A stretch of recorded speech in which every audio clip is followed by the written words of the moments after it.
watch Survivor, and when the show ends, you really want to talk about it with like-minded friends. It might be hard to find some, but don't you shed a tear. Check out the Purple Rock Podcast, and this is what you'll hear. John will make some dumb jokes, Andy likes to yell and curse, and if they're not available, the backup hosts are so much worse. Spend the whole time being jerks, telling you you're wrong. And so we got this other jerk to sing you our theme song. It's the Purple Rock Survivor Podcast. Welcome to the Purple Rock Survivor Podcast. I am John, and because we've listened to your feedback and what you wanted was extreme sexual tension between the hosts, my co-host this week is Mike. You may recognize his voice from the theme song you just heard 5 seconds ago. This week, we are talking Survivor 50, Episode 7. Welcome to the podcast, Mike. Thank you, John. And I'm not double-tracked like I am on the theme song, so my voice may be a little bit different, but that's fine. But as promised, extreme sexual tension. I'm expecting it. I was going to say, I'm expecting you to go hard this whole episode. And then I realized before those words came out of my mouth, those were not the right ones to pick. And so I changed it the last second. But so first of all, I can feel the heat. I can feel the heat through the microphone. I get that a lot. So first of all, I haven't talked to you in a long time. How are you enjoying this season?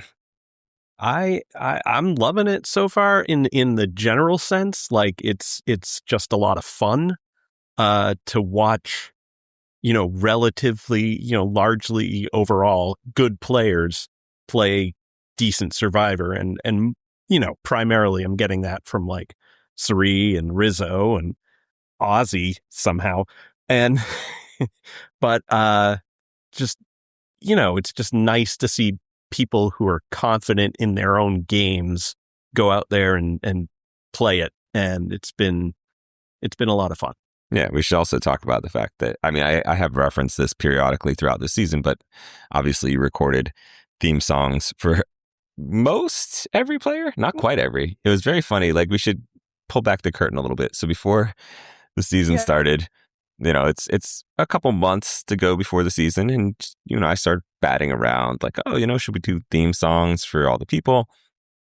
And of course, you know how I roll. I'm like, yeah, that sounds great. And then I immediately just drop the ball and procrastinate. And whereas you were like, yes. And you cranked out 2 of them right away. And then it was probably like a month of silence. And the funniest part was that the 2 you cranked out right away were Rizo and Savannah, I believe. That in that order too. Yeah. It was Rizo first, and then Savannah, and then I stopped. And it was very funny because it made it seem like those were the 2 you were most enthusiastic about, which was not remotely true. Not the case, but they were the most recent on my mind too. Right. And then I was waiting for you to do Angelina phrasing, waiting for you to do the Angelina song. Yep. That was the thing. Is like, I was like, I'll write the lyrics for that. I don't even think I maybe gave you like 2 lines. Yeah. I don't even know if I did that. And then like about like a month before the season started, I was like, I probably should get to work on at least some of these songs. But then also, like, I feel like you cranked out like 6 in one day. Like it was like 20 minutes later, you're like, okay, I got the next one. This is Colby. I'm like, oh shit. Okay. It was certainly easy when I started to like really kind of like scale back how much I wanted to do. And it was like, a 5-second song about Aubry is probably fine. Yeah. It was pretty much in line with what I wanted out of an Aubry song. And for those of you that have been listening all the way to the end of the podcast this season, we have been playing When I Remember, and it's generally been me. I'll tack those theme songs onto the end of the episodes. But yeah, all the ones that you're going to complete have been completed now. So I think we're covered for any future boots. So yeah, I think I managed to, out of the 24, I think I managed to get like 18 maybe. And but you had a good strategy to cover the remaining ones though. Yeah, which we did hear at the end of the last episode. Right, So exactly. I won't spoil it for anyone who didn't listen, but you might be hearing it again. So let's transition to this episode in particular. Compared to the rest of this season, how was this one for you? It was good. I liked a lot of it. I was disappointed initially that it went with D going home instead of Coach, but I think I kind of see the direction that the season is going from here, and I'm okay with the fact that we lost D here. How about you? I mean, it's been 2 weeks in a row of a tease that we could potentially lose Coach, right? Like last week, a little more subtle. This week, very on the nose. I mean, like, could not have been more obvious that his name was definitely being discussed to some degree, and also heavily featured in this episode, which is never a good sign. It was a lot. It was a lot of Coach. And would I have tolerated that much Coach in a boot episode? I guess. Even then, like, I'd rather not. But to give me that much Coach and then not get rid of him, pretty painful. The one upside I will say is that I enjoyed a lot of other aspects of this episode that really helped, but the Coach stuff just really dragged it down for me. Okay, so I will say that I think the, kind of the blue balls, I guess, for lack of a better word, for last week and this week with Coach, it really compounded the issue a little bit. I do think that I think it was the commenter, who said that they thought it might be the first of like a 2-part Coach downfall. And I can see that. It seemed like they were clowning on him so hard. Yeah, maybe he'll go home next week. Yeah. I'm not going to get my hopes up because I'm not going to get invested in that way. And it's funny because in this episode, I think we discussed this in the comment section of our site too. Like, the standard Survivor thing is if you name someone right away, like well before we even get to the pre-tribal discussions, like that person probably not the main target, right? So the fact that they named D and then really shifted the focus to Coach was definitely to try to convince you, like, you know what? This could have been steered the other way. This could be Coach going home. So tried and true strategy. So bravo to them for giving me a glimmer of hope. I did think the whole time, I'm like, I don't know that this feels like it. But there was enough Coach in this episode. And then just the way they laid out the episode, I'm like, I guess it's not a 0% chance anymore. Like, we're getting to the votes. And I'm like, I could maybe see it. But no, not even remotely close. Once they started, they got a couple votes read. And I went, oh, wait. Like, there would have certainly been another Coach vote by now. Yeah, you know what it was for me was when they showed, like, Tiffany vote for Coach and then Coach vote for Tiffany. And then they showed no one voting for D. And I was like, it's probably D. Yeah. Not great. Well, let's talk about D. Because D's nuts. I desperately wanted to say that so badly. I even put it in the breakdown. I'm like, I won't get to say that again for probably a long time. I don't imagine she's coming back soon.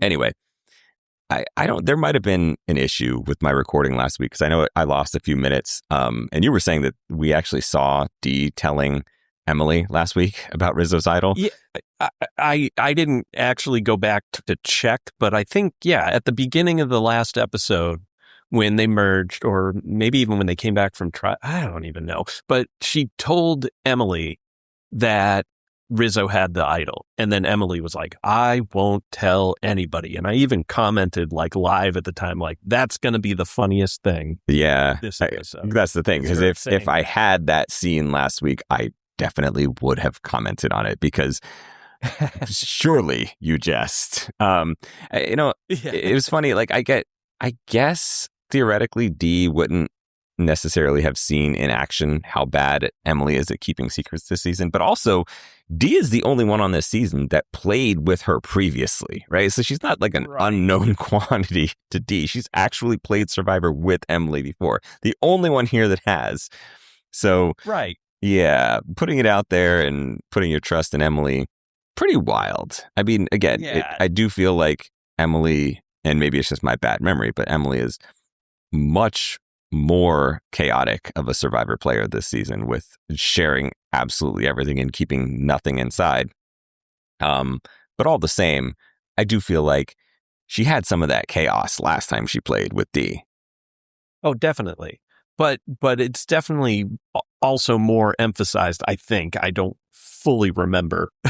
But she was certainly unable to keep her thoughts to herself right from the jump in 45 with the way she talked about Bruce on the mat day one. Exactly. So that's always been an element to her game. Yeah. Speaking of elements to the game, so we did get a confessional from Jonathan after he gets into that like fight with Dee at the beginning, where he's saying like, oh, I was doing that to rile her up on purpose. Now, maybe. Personally, it read to me, and you tell me if this is how it came across to you. I feel like he just naturally argues with women, and then he decided to label that as a strategy. It was one of those like, how can I rebrand this? I know. That's just how it came across to me. As long as he couches it in a bit of folksy Southern charm, right? He thinks he can get away with it. As long as he calls her Miss D, that'll really fix it up. Class it up, as it were. So do you think now, because it's hindsight being 2020, should Dee have pushed harder to boot Coach last week? I mean, it certainly wouldn't have hurt in the sense that Coach wouldn't be there to vote her out. Right. That's what I'm saying. Is like if she'd gotten rid of Coach, who was at least partially leading the charge this week, she probably would still be there, right? I don't know who Colby would. I mean, maybe there's a good chance Colby would have been medevaced, this episode, and they wouldn't have even had tribal. So she might have at least bought herself at least a couple extra days. Yeah, I mean, it's possible. Yeah, I think. I think it may have been in her best interest to get rid of Coach. Yeah, certainly. All that suffering that we had to endure with his haikus. That's what I'm saying. For the sake of my viewing interest, it also would have been great if she'd pushed a little harder last week. I do kind of wonder, though, if Cirie just kind of likes keeping Coach around because she knows that he's going to annoy the shit out of people. Like, he's an easy vote for later, right? Like, almost... Right. Sort of like we've said about Cirie, where it's like, okay, well, you can always get her out. It's similarly with Coach. Like, it's not going to be hard at some point down the line to be like, okay, we're tired of this guy, right? Like, so to have that in your back pocket seems useful. I think it would have been good, obviously, for Dee's game to get Coach out, but I don't think it would have been good for Cirie's game to leave Colby in the sense like that she talked about with Colby being the head of the snake and Coach obviously being the tail. And so I think with him out there floundering around trying to be the leader, I think just causing chaos as he does so is just in Cirie's best interest. And I think that's, good for her game. Yeah. Like I said, I think that Cirie, which makes sense. She kind of like spelled it out at Tribal Council in this episode. Like, everybody's out there playing for themselves. And while she might have wanted to get rid of Coach, I think she recognized the value that Coach had for her specifically. And that value is people are going to want to get rid of his ass. So, if she can keep him around, then, if votes seem like they're steering towards her, she might have a way to flip it onto somebody else that everybody be like, that That's true. I'd rather get that guy out. And she could even, her lack of challenge strength could be an asset in that scenario, because she'd be like, look, just get coach out now. You can always get me out. Like, I'm not going to win a challenge, just give herself time to regroup. So ultimately, yeah, I get it. I understand why she would want coach gone. But definitely for D, I think it should have gone the other way. She should have pushed hard. Ultimately, though, she didn't. And so now we lost D. She didn't. Go ahead.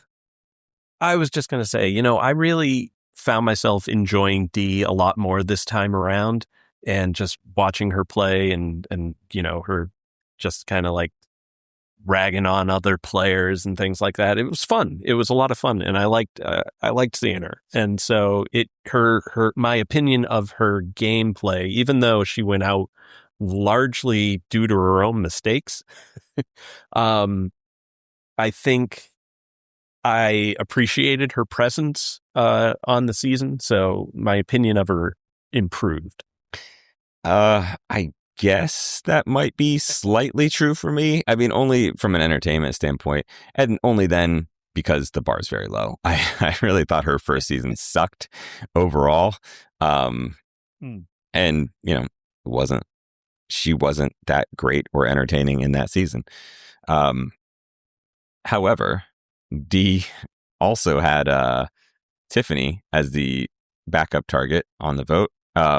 Tiffany started off this episode red hot, as she was super mad about the Camilla vote. She's just like absolutely wanted revenge. Tried to keep it cool and mature, and was like, you know what? I just need a little time. I don't really want to talk about it right now. Let me process this. And yeah, then we get her in confessional, just animated in a way that we haven't gotten from Tiffany, I think, this season. How'd you enjoy the appearance of angry Tiffany? Her tearing it up. I mean, yeah, I'm there for it. I mean, anything, just to flash any bit of personality that can remind you of, oh yeah, like this is a person that, you can see why they're back, I mean, it may have been a little over the top, but yeah, it was fun for like one segment. Well, I mean, I think she's going to actually go at, yep. Yeah, I think part of it is that, she was animated in her first season when she was pissed about Q, right? So it's kind of like, oh yeah, she's getting some of that same vibe again, where she's like, this is the stuff that let the anger course through my veins, right? Right. Well, I think it's just, if she's gonna take that anger and she's gonna point it in the direction of Jonathan, yeah, go for it. Right. But ultimately, though, like, obviously Tiffany's calling out, she's like going to go on a revenge tour, right? She's going to be writing names in the burn book. She's going to take people down. The one flaw in that, though, does she have any traction? Does she have any allies, any alliances, any people that she can work with? It wouldn't appear so, would it? Based on the way the votes went. But that is a question I had is Coach had this 11-person alliance, apparently. And there were 3 people out, presumably outside the vote when he was counting the numbers. And Tiffany and D are 2. Who was the third? Was it Aubry? I don't know. I mean, because that's bother to show it. That's the only name that I have that I can legitimately tie to Tiffany at this point, as seemingly working together. The only other thing I can think of, and I was trying to kind of like do the numbers on this, and it would be like, so maybe Coach is looking at it as old school versus the new era, with like the newer old era as the middle, as he kept calling it. So, but with Rizo as replacement Colby and Joe as one of his closest people, but and Jonathan, I guess, but the rest of the new era are to be shunned. I don't know that it's worth diving into the madness that is Yeah, Coach's brain, like trying to it's analyze. definitely not. Yeah. Don't try to apply logic to that which lacks it. Yeah. Yeah, I think the problem with Tiffany is that I am all for her getting that revenge. It's just a matter of like, if the revenge comes, she's not going to be leading the charge. She's going to be a voting with the charge. Right. And so, I mean, I don't know if she doesn't have the juice. Exactly. That's the problem. Is I think that there's, some people that could get burned this season, and they maybe have some alliances, some connections, whatever that they could turn the game around with. I don't know if that exists for Tiffany, at least as far as we've seen. Now, I mean, there could be stuff that we haven't caught yet because she hasn't been super featured, but I don't think it looks great for Tiffany. It doesn't, but at the same time, if she doesn't have anybody, that reduces her threat level too. And they may decide they need to take out somebody from that middle group or whatever. That is true. Also, we're going to get back to discussing the primary ally, the only one that I'm able to identify, because there's definitely some stuff to say about Aubry. But first, let's take a break and talk about some good and exciting Survivor play. And also what I'm finding, and for me, and I feel like it's probably true for you too, is kind of like the central story of the season so far, like the Polycule. I am, of course, referring to Cirie's Wizard of Oz alliance. What a naming convention. And so, first of all, we have of course, the throuple, Cirie, Ozzy, Rizo. Why this is the pairing, I still remain perplexed. But do you think that trio is enough, or should they be trying to expand the Polycule, as it were? I mean, you always want to expand the Polycule, sure. But in Survivor, in this situation, I think it is enough because Cirie and Rizo seem to have like a whole web going on with a lot of other players that are feeding them information. And so as long as they're kind of coalescing around each other and, not telling anyone else the secrets that haven't got out yet, then I think they're good because I don't know. I don't think people are seeing like Cirie and Rizo as like a tight couple. And Cirie and Ozzy, they don't really care about them, it seems like. So I don't think they need to like try too hard to get anybody else. Especially not Emily. Yeah. Hopefully the three of them are smart enough to know and have seen enough evidence to know that like Emily is not the one that you trust with your Survivor secrets. However, if you need the word to get out there, if you need the word out on the streets, just drop a line to Emily and let her work her magic. She's useful in that way. If you want some information to get around. That's what I'm saying. I do wonder if at some point Cirie or Rizo utilizes that, because they do seem intuitive enough about the game to realize like I could use this to my advantage, right? Like they have enough of seemingly a working relationship with Emily that they could exploit her in that way by being like, okay, I'm going to pretend she could be a very useful tool, right? And they've been playing up like with like kind of like Chekhov's gun with every time somebody says something to Emily, right? Exactly. It goes off. So that's what I'm saying. At some point in the game, if you're trying to spread something out there, you've kind of got this groundwork laid with Emily. All three of them, more Cirie and Ozzy, but to a degree, I'm sure Rizo. Where if like they told her something, she's enough of an ally that it would seem genuine, but also is the person who will absolutely go and snitch and blow that shit up. So yeah, again, I wouldn't be surprised if one of these people, and I'm not going to say Ozzy, it's not going to be Ozzy, unless he's directed by the other two to do so. Yeah, they could use that to their advantage and put some fake shit out there. The only downside to that could be that Emily would also tell the person who she heard it from. So that's the only downside. Yeah, potential downside. That's true. But again, a smart player could definitely exploit Emily's flawed game. And I wouldn't put it past this trio. And it could be my personal bias here because I had to say, this trio is making the season for me at this point. I'm so very invested. I obviously like other players on this season. Don't get me wrong, but I have emotional investment in this trio now. Right. And it's like Ozzy, like 10 years ago, I would not have predicted that I would become like a huge Ozzy fan. Right. But here we are. And I will say, if there's a group that could effectively use Emily's predilections in their favor, it would be this group.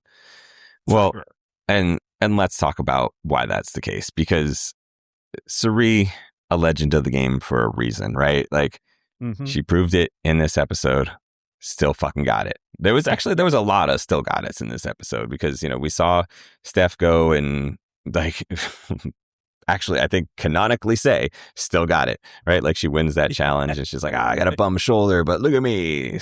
I'm an old mom and I still got it. Yep. Cirie, on the other hand, she doesn't need to have it physically. She never had it physically, but she's definitely still got it with the game and the strategy. She immediately clocks Stephanie when Stephanie comes back from that challenge and took nothing. It took a chuckle and a look, and Stephanie immediately caves, tells Cirie everything. And she's like, I'm sure me and Cirie, like, she'll keep that to herself. What does Cirie immediately do, Mike? Tell Rizo. That's right. Next scene, laying there with Rizo. So here's the deal. So perfect. And I will say that scene by the well or wherever with Stephanie was 100% the like best Stephanie moment of the season for me. Like it was like, oh, this is the most likable she's been in that moment. I'm not giving her any credit beyond that, but well, I mean, again, a low bar. Say it was just who was she in the shot with? Who was she in the scene with? She was with Cirie. Exactly. It was like Cirie has this glow that just lifts other people up, even if they don't deserve to be. Absolutely. I mean, we talked about earlier in the season the halo effect from Cirie because it made me think like, maybe Emily doesn't suck. And now I'm coming around to the idea that like I'm fine with Emily being on Survivor as a bad player. Because I think it, in the beginning I found her frustrating, and then I realized like, no. If she's going to be chaotically terrible at this game, that I can get behind and be entertained by. And also, Cirie's blessings, like, okay, well then shit, that her being vouched for by Cirie counts for something. And I think we also, as a quick aside about Emily, we got some Emily clowning coach content this week, which was chef's kiss. I could watch people sitting and watching coach. Well, that could be a whole episode. Yeah. And how great was the scene of her and Jonathan just sitting there, and they're like, at first it's not entirely clear that coach is not like talking to them directly. Right. And then we get from them that like Emily's like, is he talking to himself? And then of course they're like, okay, yeah. So then we realize, oh, they're just narrating, watching coach talk to himself, and it makes the scene so much better. Yeah. And I've dealt with people like that at work that I've had to talk to on the phone there, where you don't know if they're talking to you, to somebody else in the room with them, or to themselves. And you just sit there and are like, what is going on? Yes. So I felt that. I felt Emily and Jonathan in that moment. Yeah. I think even more perfect is she's like, he's over there making haikus to himself or something like that. And then just like immediately gets confirmation. She's like, nailed it. Yes. Perfect. But back to Cirie though, because again, it is very nice to see a master of her craft doing what she's good at. And again, it's a brief thing with Stephanie, but the fact that it took so little is what really impresses me, because that's right. She just looked at her. That's what I'm saying. A little chuckle and a look, and Stephanie's like, she got me. Like, I mean, hey, Cirie legit did. Like, she definitely knew something was up, but also Stephanie knew, like, I'm not going to be able to fucking hide it from her. Like, I can try to deny it, and then it's only going to make her think something else. So then, Stephanie immediately caves. It was the right move for Stephanie to do that, because it was a steal vote. Like, who cares? Right. There's a great contrast, though, with the fact that, Ozzy and Cirie have that steal a vote, and it's not out there. That's one of the only pieces of information I think that is not super public. I'm trying to think of who knows that one. It's Ozzy, Rizo, and Cirie. I don't think Rizo and Cirie. Yeah. Has anyone outside of that circle gotten that info yet? I mean, Q, but I don't think he told anybody before he left, right? Did he know? He might not even have known that Ozzy got the extra vote. Right. I think he just knew advantage, and that was it. Yeah. Regardless, Cirie, great to see, a legend, still in her prime, still got it. Oh, yeah. Another one, though, kind of surprising. And, we've obviously talked many times this season, both with you and with other people, about how Ozzy surprisingly likable this season. And it was, now that I've got rooting interest in Ozzy, watching him win a challenge, like for old time's sake, an individual immunity challenge, was like, yeah, Ozzy, you still got it too. Look at you. Yeah, I was happy for reasons beyond the fantasy standings for Ozzy immunity. It was nice. It was nice to see. Yeah, I think part of it for me is it kind of feels like Ozzy's been slowly gaining some footing in this season. Like, I don't know. He's just like, he's finally getting some confidence to his game. And I feel like this was just a boost that he needed, right? Like, even just, it's funny too, because it's immunity win.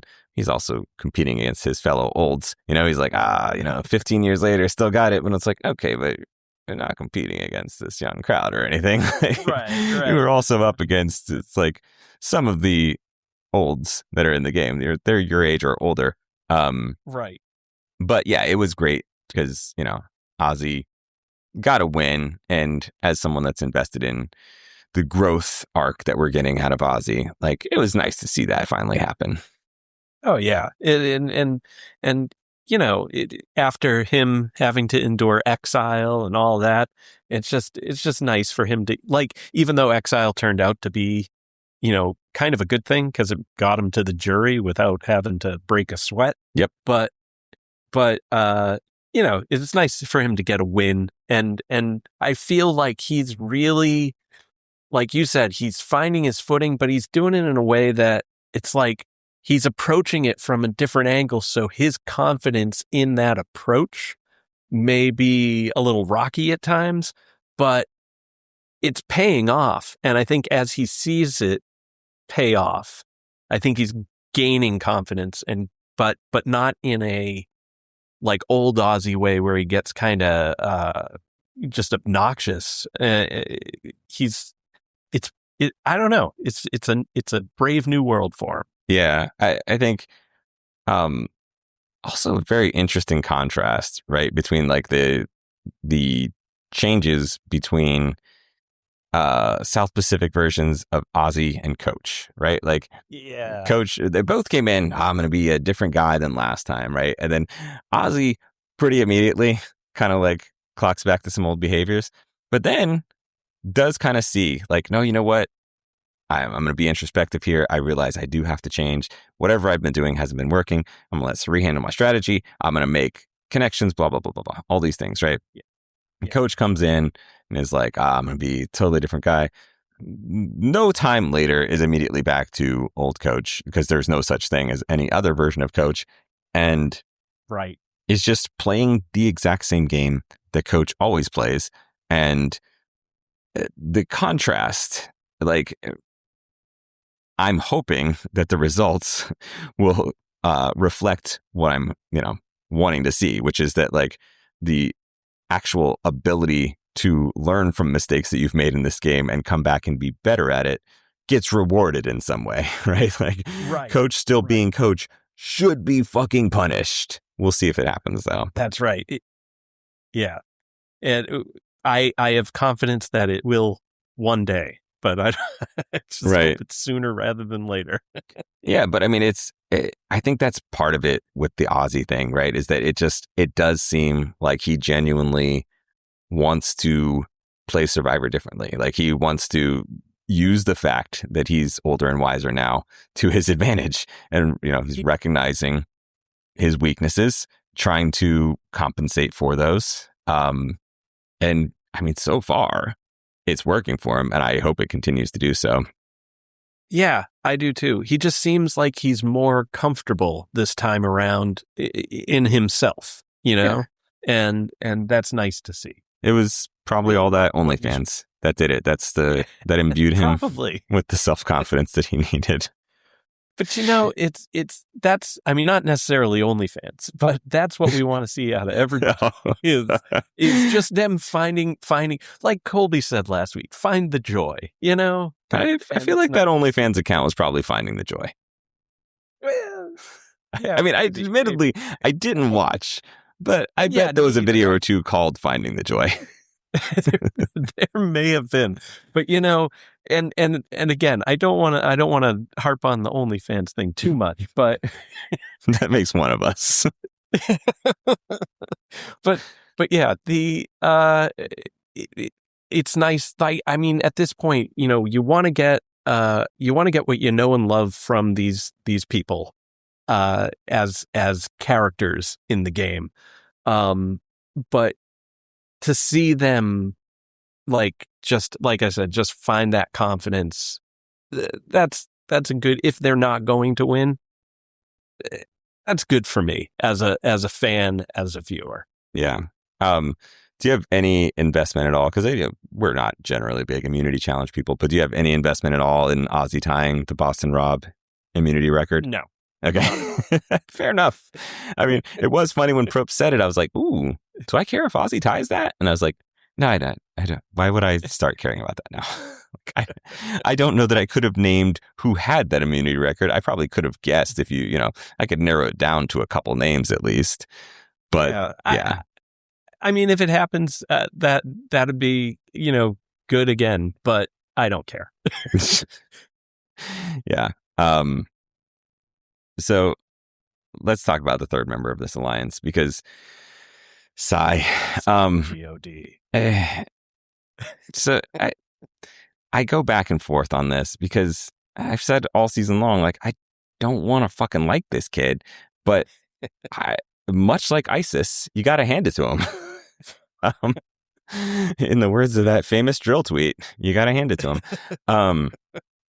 No, I think what we saw from, or have been seeing, and not even just this episode, but have been seeing over the past few episodes from Rizo, is fucking impressive. Like, the kid's good. He's good. He's got some skill. Like, I have to acknowledge the talent.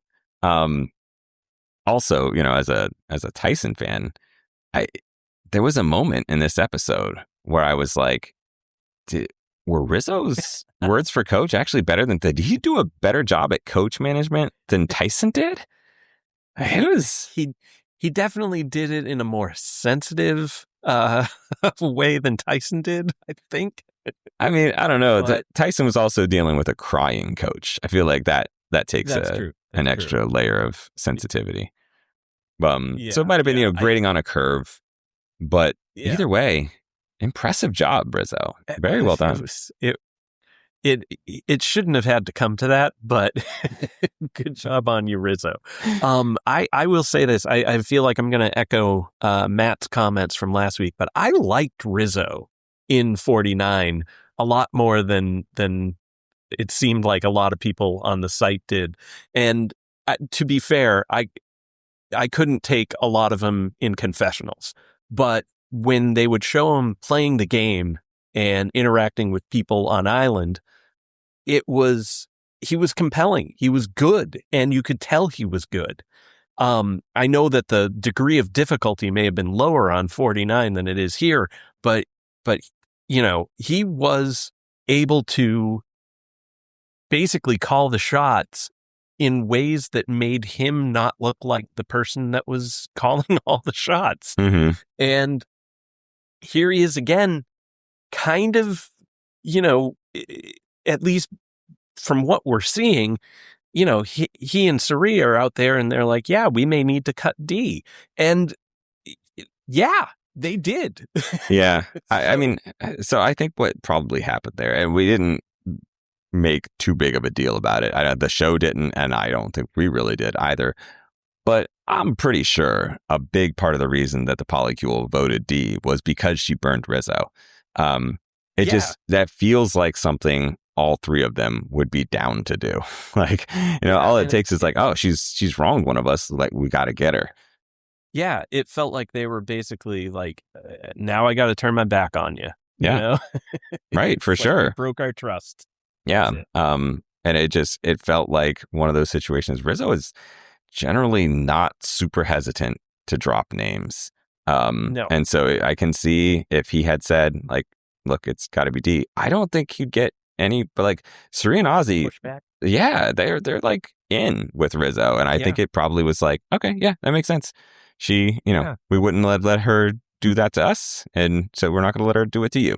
So, yeah, I think that was a big part of why I was fairly confident it was D going home instead of Coach. It's just that trio was likely to go where Rizo wanted to vote. And I felt like Rizo cares more about his game. So he's going to want D gone before he wants Coach gone. Yeah. And I think, again, Rizo knows that Coach can be a useful tool. So he definitely knows Coach can be a fucking tool.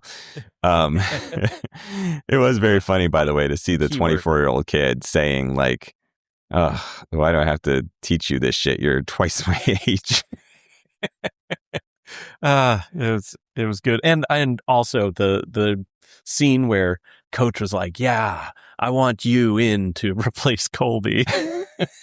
And the heroic music swells. And then Rizzo's like, thanks a lot. And it just goes. The best part is Rizo immediately saying like, oh, okay, you want me here because your first choice isn't available. It's like asking someone out and being like, hey, do you want to go out with me? Because the person I really wanted to go out with already said no. So did you mind being my backup? That's not a good strategy. It's not out there. Yeah. Who would have thought that Coach wouldn't be self-aware enough to know that you shouldn't do that? Let's talk about another thing with Rizo, which kind of ties back to last season is, Rizo with an idol, which he does have again this season. He likes to get performative with it, right? We saw last season, he liked to get into some antics at Tribal Council. Yeah. Everyone knew he had that idol. Seemingly now, almost everyone knows he has this one. Right. Which came as a surprise to him. Yes. He was like, that's actually not supposed to be a detail that everyone knows. So yeah, the other idol, or one of the other idols that everyone knows about is Aubry's. And Aubry's, we need to contrast the way these two play the game when it comes to idols. Because, go ahead, lead in with your Aubry talk. She said something to the effect of an idol everyone knows about is a scarlet letter. Right. And so that's why she was playing it. And I was like, they should have cut to Rizo at that, just being like, what? He's probably like, I don't get that literary reference, actually.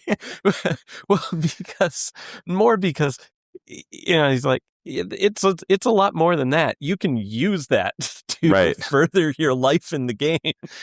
Rizo played his idol, quote unquote, like 6 consecutive tribal councils as a threat to play it. And nobody voted him out. Nobody Yeah. voted for him.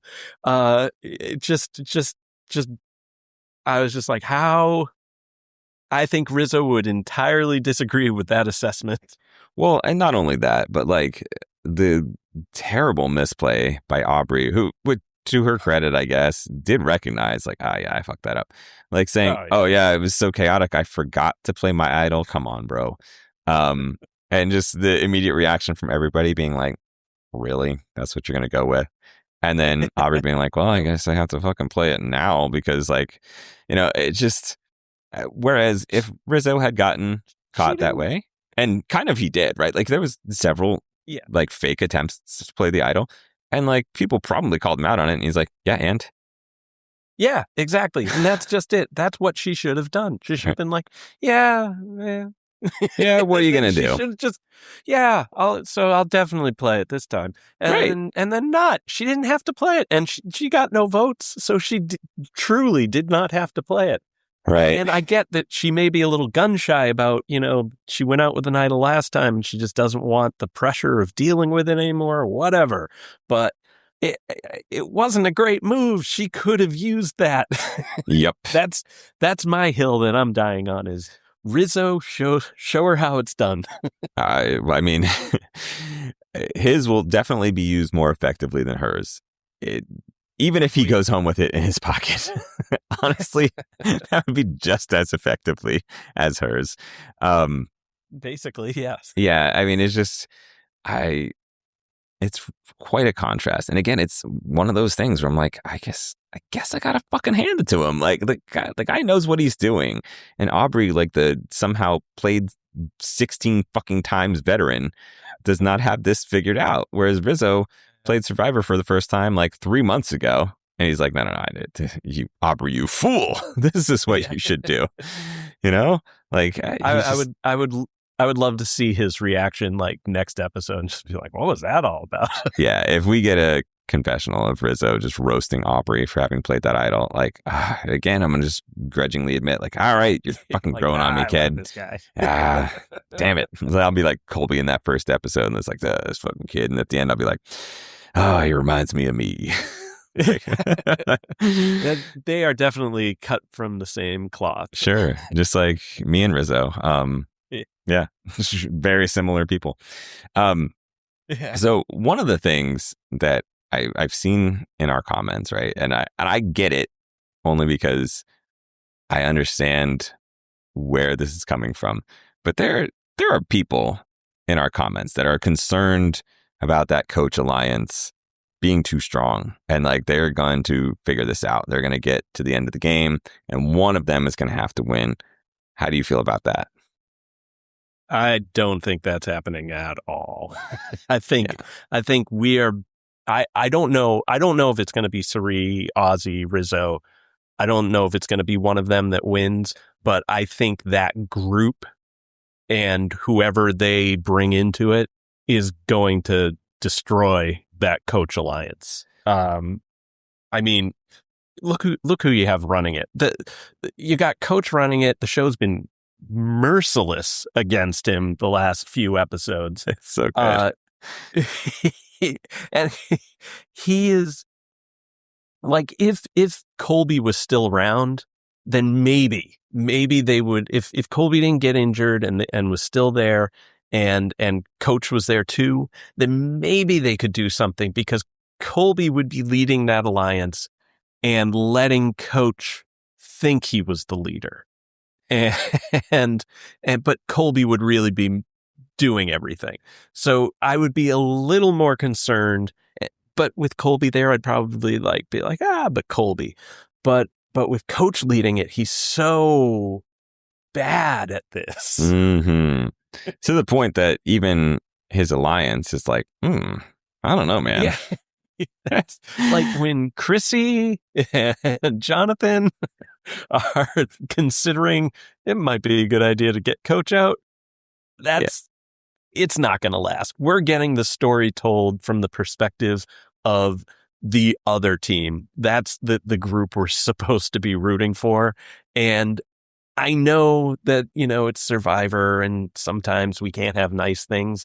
I don't get that feeling from this season. I feel like we're getting we're going to have a happy ending to phrasing. that battle.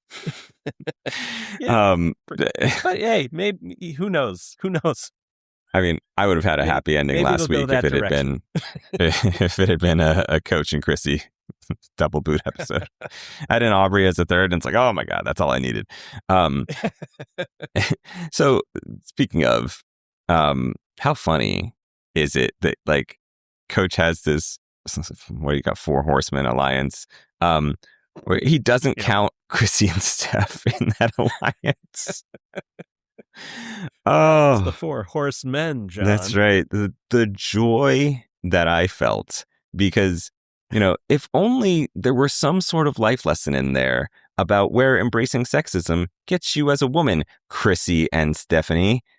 Because, both of them are very much the like, oh, I'm not like the other girls type. And they're going to vote with this alliance with Coach, the bro alliance. I don't remember the honor and whatever bullshit alliance they're going to call it.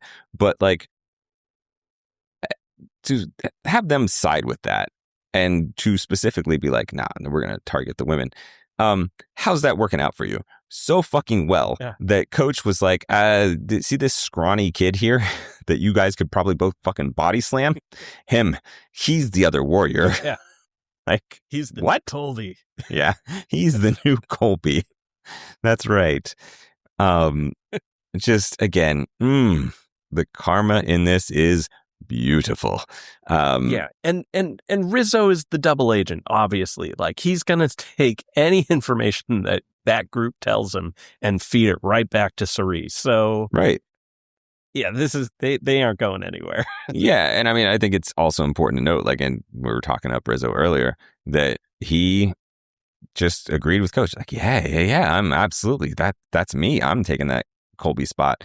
And then immediately tells us that he knows, like, of course I said yes to him, but like, why would I not? No way. And so it's like, yeah, he did the right thing. He's got the right instincts. Right. Rizo, sharp mind, really good at the game. Yep. Shockingly so. Another thing is, like, Coach tried to make this whole big show of, he's only going to vote for an honorable winner, right? So like, and Coach being so fucking annoying actually caused me to do research, because I was like, all right, fine. Who did this motherfucker vote for when he's had to vote before? Which has happened twice. Okay. Coach's voting history for winners. He voted JT the first time, which everybody on that season did. And he voted Parvati in Heroes versus Villains. Yeah. He had the option to vote for Sandra, who was, pretty above board with who she wanted to vote out the whole game. Right. The whole game, basically. Sandra is not a subtle person when she doesn't like you.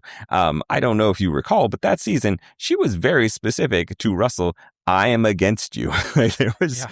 There was not subtlety to her game about who she did like and didn't like. Coach did not reward that behavior. Instead, he rewarded Parvati.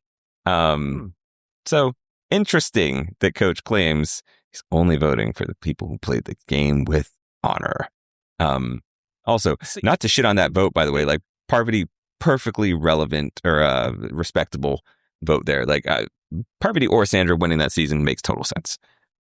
Yeah. Oh, yeah. Yeah, absolutely. But I was going to say, by him saying he only the honor and whatever, that basically means he's voting for Joe. And if Joe's not there, he's, what is he going to abstain? No. What he means is, I would love to see that, honestly, if he's just like, I abstain. What he means is Jeff's he's voting for himself. Yeah. Jeff's like, you cannot abstain. Right. Then exactly. I do not abstain. Out of principle, I cannot vote here. Yeah, no, it's bullshit. This is, again, a way Coach only views the world through the lens of himself. And so this is his way of saying, like, I would only vote for me. Which, again, I believe he would vote for himself. He's just not able to do so. So, one more point about that coach alliance is there's been a lot of talk about how it was a pregame alliance. It was a whole big thing that was set up, supposedly some big Zoom call, which was coordinated by Boston Rob, I guess, is what I read. Sure. Okay. Why? I don't know. But it was, Coach and Colby and Joe and who the fuck ever else, Jonathan, I don't know who. But this group had a pregame alliance coming in. Do you think the show should try to do anything about potential pregame alliances in returnee seasons? And then follow-up question, is their importance overblown? I do think the importance is overblown. So I'd say yes to that.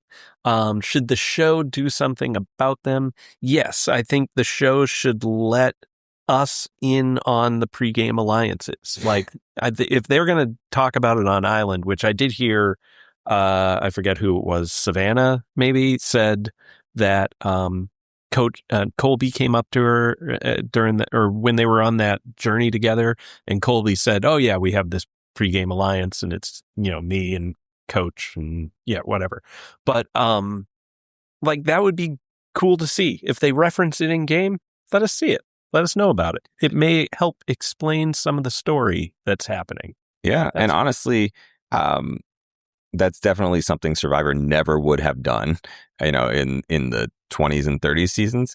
At this point, it wouldn't surprise me because the show has just been much more willing to acknowledge its history, its in-game and out-of-game stuff. So if that actually happened, I wouldn't be totally surprised. I think the reason they actually wouldn't do it in this particular case is that it would hang too much of a lantern on who is in that alliance, and they're wanting to be some mystery as to how strongly certain people are connected. Like, we obviously know who is within that alliance, but then we also got that indication tonight, or in this episode, how people like Chrissy and Stephanie seemingly were in that alliance, but in Coach's mind, they're more tangential. They're in the periphery of the alliance. They're hovering around it. Yes, exactly. One foot in and 1 foot out of the pool. Right. Speaking of things that the show has evolved on, one of the evolutions this season is the Billie Eilish Boomerang Idol, which obviously we have to call by its full name. Yes. Do you feel like that concept is now a dud? Now that we've seen roughly how it's happening, in the fact that we know that none of these are getting boomeranged, was this a bad idea? I don't think it's... I don't think it was a bad idea. I think expecting that it will boomerang is kind of a folly that it seems like everybody, well, Genevieve primarily, fell into in that I did some research today and looked up how many people have been voted out with idols in their pockets. And from season 38 to season 46, which was the last time it happened, so that's 9 seasons, I think, it's happened 15 times. And 5 of those were in 46. Which is amazing. Hilarious. Way to rack up those stats. Like, it's just, what a season. It really tilted the total numbers a little bit. But what I was going to say, so in that modern era of Survivor, it certainly is more common for somebody to get voted out with an idol in their pocket. However, since 46, it hasn't happened. And I think it's because, that pendulum swings one way and now it's swinging back. Everybody's like, I got to play this. Right. And so, yeah. Although, to be fair, last season, Rizo definitely should have gotten voted out with an idol in his pocket. Only because of his constant threats to play it and then not playing it. Like, at some point, they should have taken the shot and he would have gone home with that in his pocket. Right. Yeah, they were very risk-averse people on 49. We've discussed that. Yep. But, I think at the end of the day, I don't think it not boomeranging back was a problem. I think the issue is that Genevieve found 2 idols and she had to give them away. Right. and she gets nothing in the interim, Yes. It's just, I mean, it, it's new. It didn't work out in this instance. That's not to say it's never going to work out, but I wouldn't want to see it every season. I wouldn't want to see just a generic non-Billie Eilish Boomerang. I mean, obviously, no. Yeah, of course not. But I think to have it in the mix every now and then, not a terrible idea. But I just think they are making things to make people more, risk averse in general. And it's like now they're not even going to want to look for idols. Well, I think the what comp point is it? Right. The comp for me in this one, the interesting wrinkles to this are that you can't play that idol for anybody else, Right. which limits it. So I don't know. I think that actually might be a bigger deal than the Boomerang aspect of it. I mean, I appreciate that you came with the stats because, the odds of it hitting in a way that let you get that idol back, they're not non-existent. Like you do definitely have a chance of that happening. It's just, it has to be pulled off in a very specific way. And so the comp that immediately came to mind for me was like the idol nullifier, where people were like, oh my God, this is just far too powerful. You can't possibly. And it's like, yeah, when you think about it, the odds of hitting with an idol nullifier, like knowing who's going to play the idol, playing that correctly at the tribal council they're playing it, and then getting enough votes on them, odds are pretty fucking slim. And I mean, sort of similarly in this way, like odds are slim. It is certainly possible. And because it's happened with the idol nullifier, it is possible to be successful with it. Right. But like odds are very much stacked against you. So it's kind of like, I don't know that I'd necessarily call it a dud of a concept, but I don't think it's played out, and nor do I think it would play out in a way that they're probably hoping it would. I mean, for that to happen is going to take a lot of luck. Right. And the other element to it is you could just play it and be like, hey, I saved you, and use it to garner trust. And it feels like that even hasn't really been, I guess Devon's kind of gets that windfall from Aubry for announcing. Yeah, for Aubry to some extent, they seem to be, they're the sinking ship together. So yeah, I mean, I don't know. I don't even know how much that got him in good with Aubry. I mean, they certainly voted together at that last tribal council.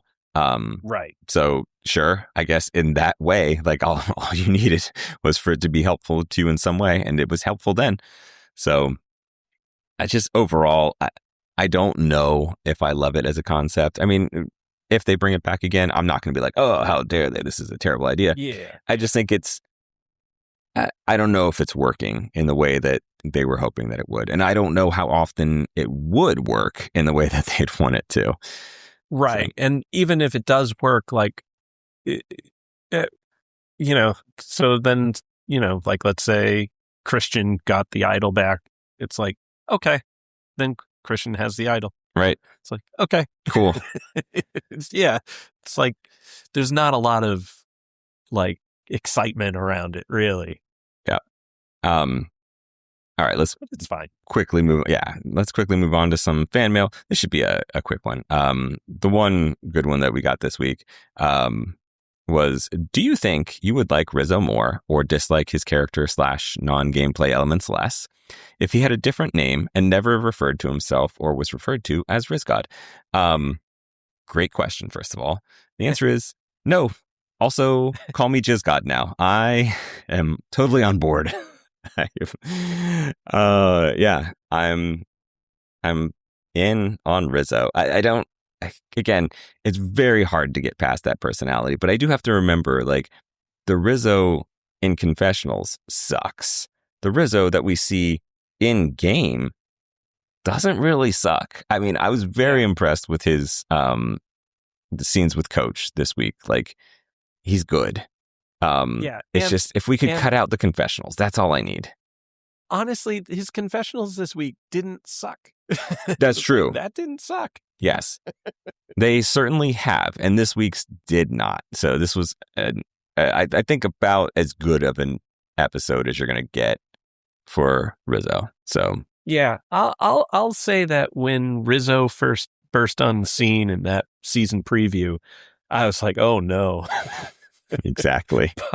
And that it was not a favorable first impression, but over time and the like I already talked about this, yeah, confessionals wasn't as good as in game, but it's grown on me.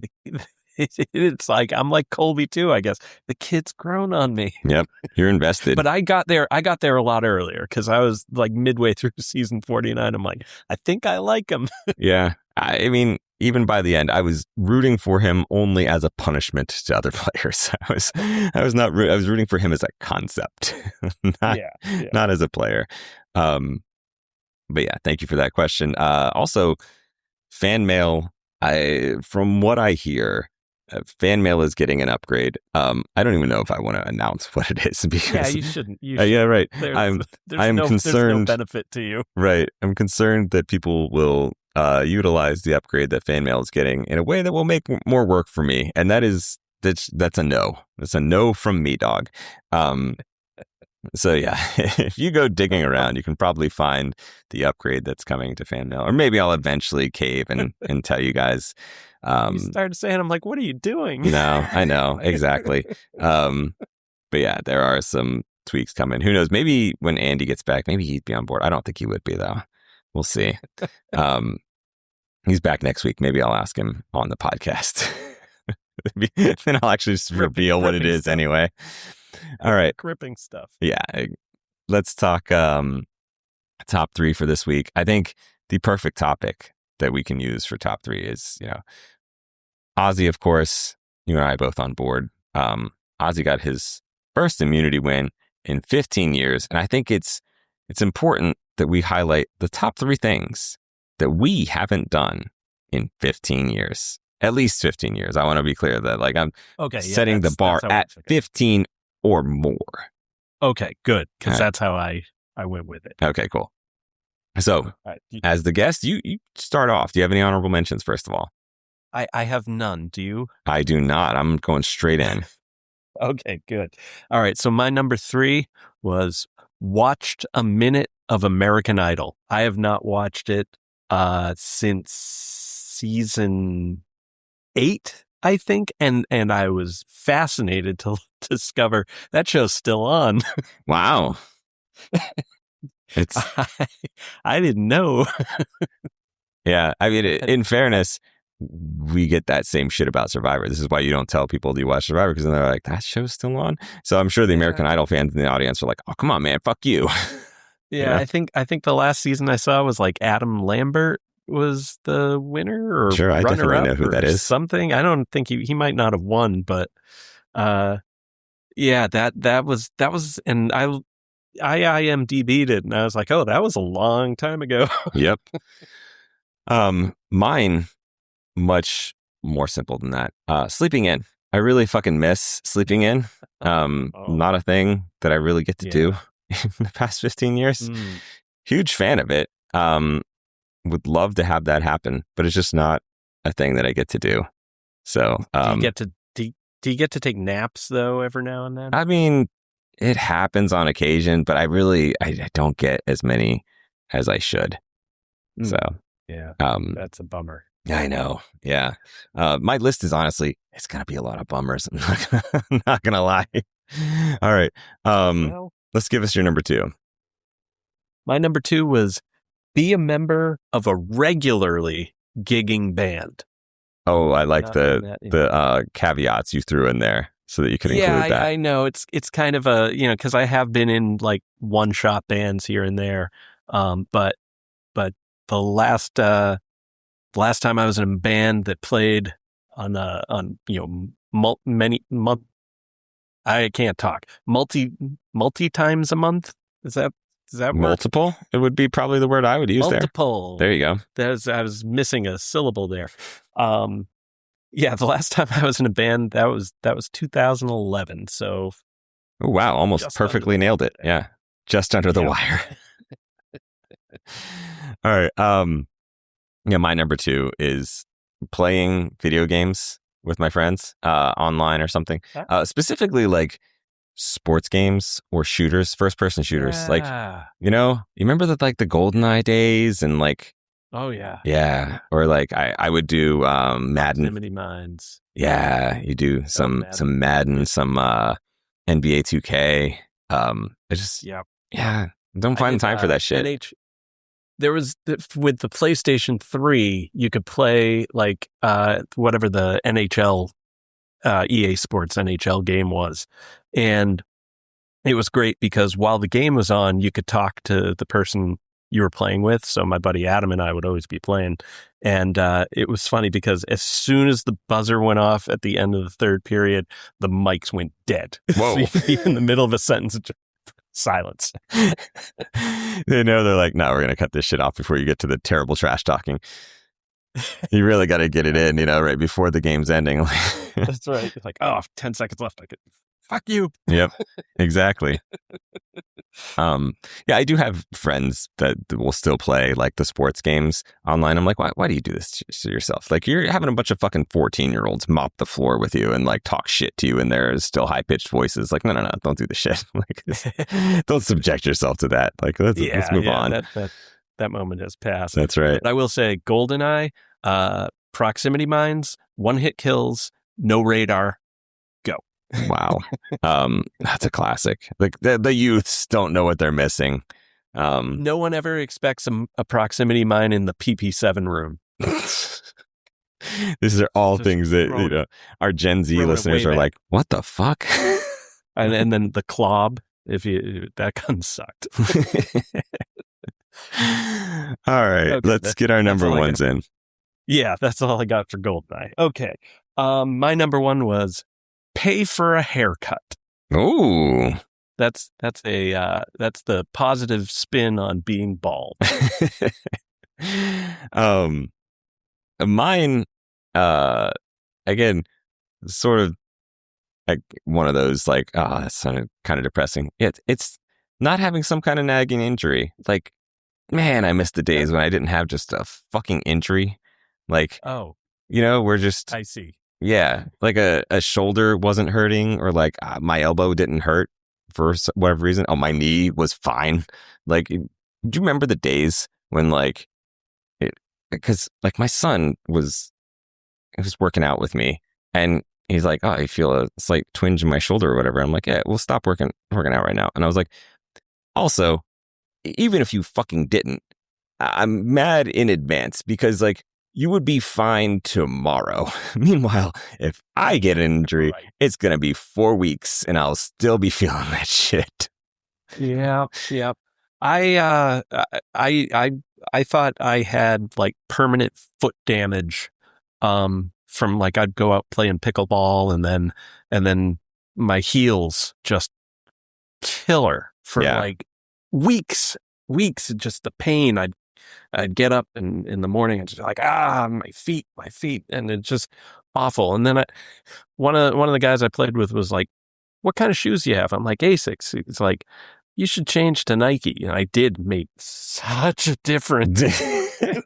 So, maybe just change your footwear. Also are we sponsored by either of those? No, we're just the ball trimmers. That's the sponsorship we're going for.